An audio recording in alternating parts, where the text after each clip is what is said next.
Bapatla Nani kitchen అండి.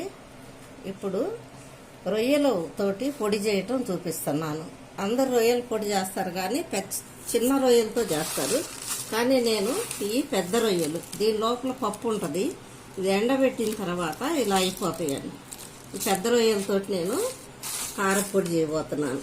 ఈ రొయ్యలనండి first అంతా క్లీన్ చేసుకున్న తర్వాత చక్కగా బాండీలో పెట్టి వేపుకోవాలండి. ఆ వేపినది కూడా మనం ఇలా నొక్కి అస్సలకై పౌడర్గా అయ్యేటట్టు వేపుకోవాలి. వేపిన తర్వాత మనకు తగినంత కారంతో ఎండుమిర్చి తీసుకోవాలండి. ఎండుమిర్చి తీసుకొని ఇవి కూడా అలాగే వేపుకోవాలి. ఇలా క్రిస్పీగా వేపుకోవాలి. వేగిన తర్వాత తీసుకున్న తర్వాత కొంచెం 2 గుప్పెళ్ళు మినపప్పు తీసుకున్నానండి. సాయి మినపప్పు 2 గుప్పెళ్ళు మినపప్పును కూడా వేపాను. ధనియాలు 2 గుప్పెళ్ళు తీసుకున్నా, ధనియాలను కూడా వేపాను. అలాగే ఈ జీలకర్ర తీసుకున్నానండి, ఒక గుప్పెడు జీలకర్ర తీసుకున్నాను. జీలకర్రను కూడా ఎంత ఎక్కువ జీలకర్ర ధనియాలు వేసుకుంటే ఆ కారపొడి అంత టేస్ట్గా ఉంటుందండి. కనుక కావాల్సిన ఉల్లిపాయలు కూడా ఒక 6 గడ్డలు తీసుకున్నాను. అలాగే కల్లుప్పు, ఈ ఉప్పు వేసుకుంటే టేస్ట్గా ఉంటుందని.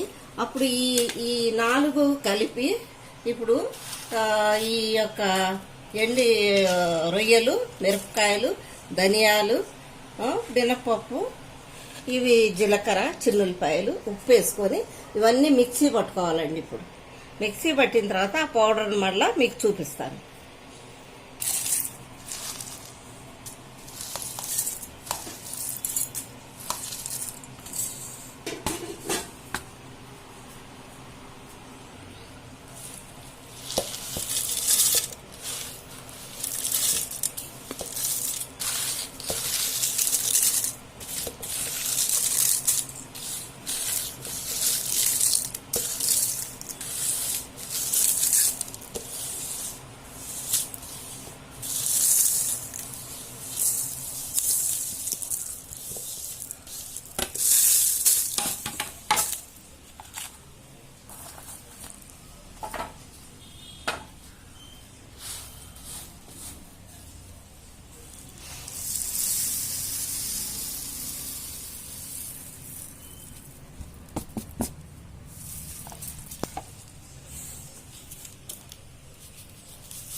ఈ కారపొడి రెడీ అయిందండి.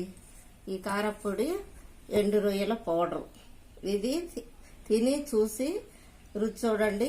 ఆ తర్వాత సబ్స్క్రైబ్ చేయండి, కామెంట్ చేయండి, బెల్ బటన్ నొక్కండి. అంతే.